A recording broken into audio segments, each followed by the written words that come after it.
কোন নবীর মেয়েকে বিয়ে করেছিলেন হযরত মুসা আলাইহিসসালাম, আর কি ছিল হযরত মুসা আলাইহিসসালামের বিয়ের ঘটনা? আপনারা দেখছেন নূরে জাহা। আসসালামু আলাইকুম প্রিয় বন্ধুরা, আশা করি সকলেই ভালো আছেন। হযরত মুসা আলাইহিসসালাম ছিলেন বনি ইসরাইল জাতির প্রতি প্রেরিত আল্লাহর বিশেষ নবী। মিশরের বাদশাহ ফেরাউনের প্রাসাদেই কুদরতিভাবে বেড়ে উঠেছেন। যুবক মুসা আলাইহিসসালাম ছিলেন একটু বেশি রাগী। একদিন মিশর শহরে দুইজন ব্যক্তি ঝগড়ায় লিপ্ত হলেন। একজন কিপ্তি ফেরাউনের অনুসারী, অপরজন ইসরাইলি বংশীয়। হযরত মুসা আলাইহিসসালাম ঘটনাস্থলে এগিয়ে গেলেন বিবাদ মিটিয়ে দিতে, কিন্তু কিপ্তি লোকটির অতিমাত্রায় বাড়াবাড়ি ও খারাপ আচরণে এক পর্যায়ে নবী মুসা রাগান্বিত হয়ে তাকে চপেটাঘাত করেন। কিন্তু অবাক কাণ্ড ঘটে গেল। অনাকাঙ্ক্ষিত ও অপ্রত্যাশিত একটি ঘটনা। লোকটি মৃত্যুবরণ করেন। মৃত্যুর সংবাদ বিদ্যুৎ গতিতে চারদিক ছড়িয়ে পড়ল। ফেরাউনের রাজ্যে তার অনুসারীকে হত্যা। এ তো বড়ই আশ্চর্য ও বিস্ময়কর ঘটনা। চারদিক থমথমে পরিবেশ। শহরের মানুষের মুখে মুখে একটি কথা, মুসার হাতে কিপ্তি হত্যা। বাদশাহ ফেরাউন মুসার উপর ক্রোধান্বিত, রাগে অগ্নিশর্মা। উপদেষ্টাদের ডেকে পাঠালেন, বিষয়টি নিয়ে পরামর্শ করলেন। সিদ্ধান্ত হলো মুসার এই দুঃসাহসিকতার জন্য তাকে হত্যা করা হোক। মুসার খুঁজে ফেরাউন বাহিনী বের হলো। এদিকে মুসা আলাইহিসসালামের একজন শুভাকাঙ্ক্ষী তাকে সুপরামর্শ দিলেন, বললেন মিশর ছেড়ে চলে যেতে। মাদাইন নামে একটি শহর আছে, আর সেখানে হিজরত করতে। সেখানে একজন সৎ ব্যক্তি আছেন। তাছাড়া দাম্ভিক ফেরাউনের নির্যাতনের হাত থেকে পরিত্রাণ পাওয়া জরুরি। স্বাধীনভাবে ধর্ম পালনের জন্য নিরাপদ স্থান দরকার।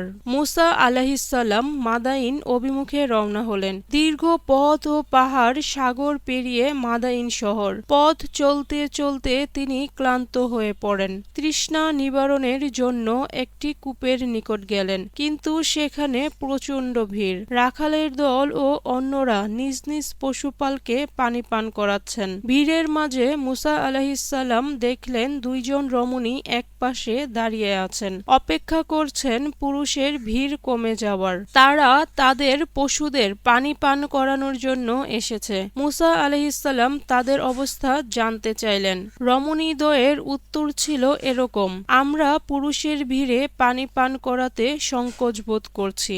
আমরা অপেক্ষা করছি, রাখাল দল চলে গেলে পানি পান করাবো। তাছাড়া আমাদের পিতা একজন অতিশয় বৃদ্ধ, তিনি এ কাজ করতে অক্ষম, তাই আমরা বাধ্য হয়ে এখানটায় এসেছি। তাদের কথা শুনে মুসা আলাইহিসসালামের হৃদয় বিগলিত হয়ে গেল। কূপ থেকে পানি উত্তোলন করে তিনি তাদের পশুদের পানি পান করালেন। রমণীদ্বয় খুশি মনে বাড়ির পথ ধরল। মুসা আলাইহিসসালাম দীর্ঘ পথ সফর করে এসেছেন। দীর্ঘ পথে সূর্যতাপ তাকে তৃষ্ণার্ত ও ক্ষুধার্ত বানিয়ে দিয়েছে। পথের পাশেই ছায়াদার বৃক্ষের নিচে বসলেন, একটু জিরিয়ে নিলেন। অতঃপর মহান আল্লাহর নিকট দোয়া করলেন, তিনি যেন উত্তম মেহমানদারির ব্যবস্থা করেন, পানাহারের ব্যবস্থা করেন। ওদিকে বৃদ্ধ পিতার কন্যাদ্বয় বাড়ি ফিরলেন। অন্যান্য দিনের তুলনায় আগে বাড়ি ফেরায় পিতা খানিকটা বিস্মিত হলেন। কারণ জিজ্ঞাসা করলে পিতার নিকট সব ঘটনা খুলে বললেন। বৃদ্ধ ঘটনা শ্রবণ করে দ্রুত এক মেয়েকে পাঠালেন তাকে বাড়িতে নিয়ে আসতে।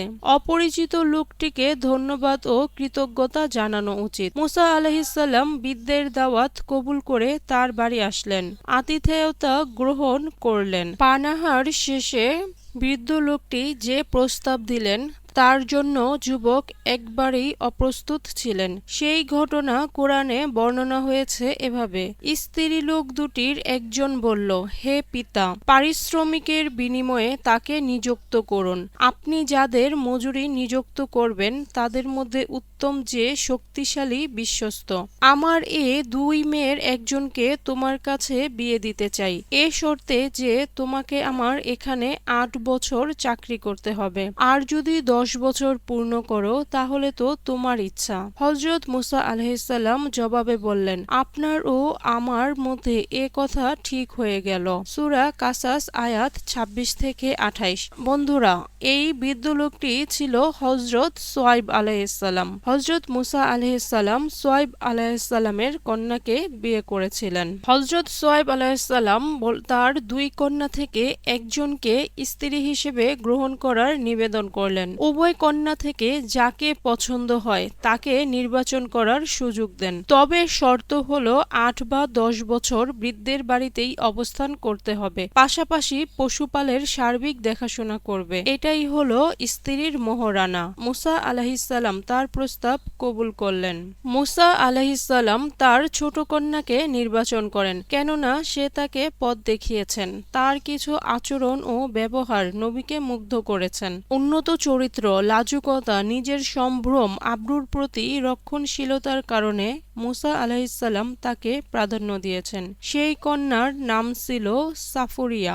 মুসা আলাইহিসসালামের স্ত্রী উন্নত চরিত্রের অধিকারী ছিলেন। পবিত্র কুরআনুল কারীম নিজেই সেই ঘটনার সত্যায়ন করেছেন। আল্লাহ বলেন, তখন নারীদ্বয়ের একজন তার কাছে সলজ্জ পদে আসলো। সে বলল, আমার পিতা তোমাকে ডাকছে, তুমি আমাদের পশুগুলোকে পানি পান করিয়েছ তোমাকে তোমার প্রতিদান দেওয়ার জন্য।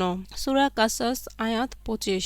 যখন মুসা আলাইহিসসালাম তার কাছে গেলেন আর তার নিকট সব ঘটনা বিবৃত করল, সে বলল, তুমি ভয় করো না, তুমি জালিম গোষ্ঠী থেকে রেহাই পেয়েছ। সূরা কাসাস আয়াত 25। উক্ত আয়াতের ব্যাখ্যায় মুসা আলাইহিসসালামের স্ত্রীর বিভিন্ন চরিত্র মাধুর্যতা ফুটে উঠেছে। অপরিচিত ব্যক্তি নবী মুসার নিকট গমনকালে তিনি সলজ্জ পদে গিয়েছেন এবং তার চাদর বা হাতের আস্তিন দ্বারা নিজের চেহারা আবৃত করেছেন। নবীকে রাস্তা দেখানোর সময় তার পেছন পেছন হেঁটেছেন, যাতে কোনো পরপুরুষের নিকট তার শারীরিক গঠন বা আকার আকৃতি প্রকাশ না পায়। তাছাড়া পিতার প্রতি আনুগত্য, তার অক্ষমতায় বিভিন্ন কাজে সহযোগিতা করা, এগুলো তার উত্তম চরিত্রের গুরুত্বপূর্ণ কিছু দিক। বন্ধুরা, আমরা বুঝতেই পারছি সোয়াইব আলাইহিসসালাম এর কন্যার সঙ্গে হযরত মুসা আলাইহিসসালামের শুভ পরিণয়ের ঘটনা খুবই অস্বাভাবিক ও ব্যতিক্রম ছিল।